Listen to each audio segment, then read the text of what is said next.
Et donc, je pourrais maintenant commencer avec cette petite introduction-là par l'intérêt d'une approche par les neurosciences. Donc, tout d'abord, que sont les neurosciences? Donc, les neurosciences, c'est l'ensemble des sciences qui permettent d'étudier le fonctionnement du cerveau et de son développement. Et je dis bien l'ensemble des sciences puisqu'il s'agit véritablement d'une approche transdisciplinaire qui va de la biologie à la chimie, à l'activité électrique du cerveau, etc. Et puis, il faut savoir aussi que le cerveau, il ne s'étudie pas seulement en fonction de l'ensemble de ces disciplines-là qui se répondent entre elles, mais aussi selon des échelles. C'est-à-dire qu'on va partir du neurone, mais également par la suite des lobes, de la matière grise, de la matière blanche.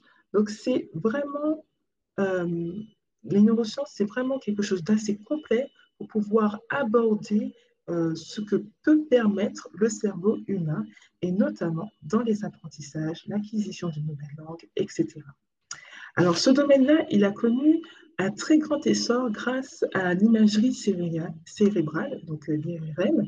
Donc, l'IRM est apparu à partir de 1976, au début des années 1980, qu'on utilise.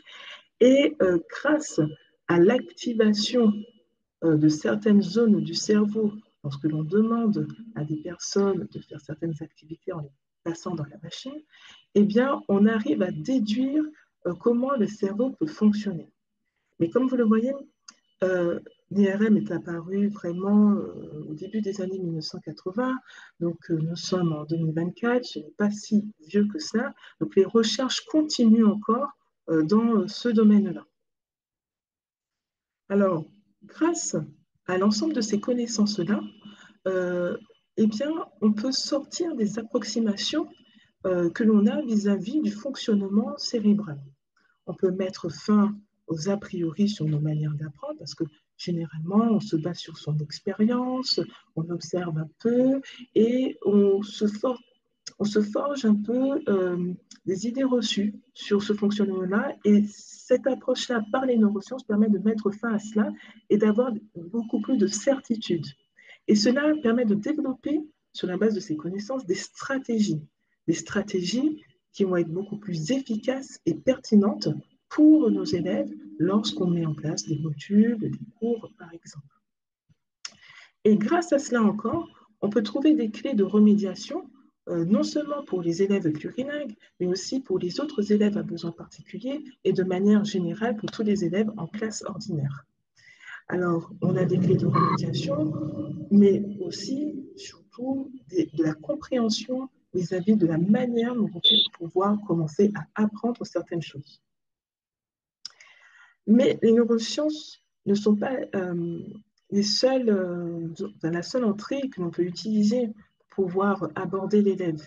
Cela va venir en fait s'intégrer à un écosystème, ou en tous les cas à une approche qui va être transdisciplinaire, qui va surtout se nourrir les unes des autres. Donc on utilise pour pouvoir aborder les élèves la psychologie, la sociologie, la didactique, philosophie, l'anthropologie, etc.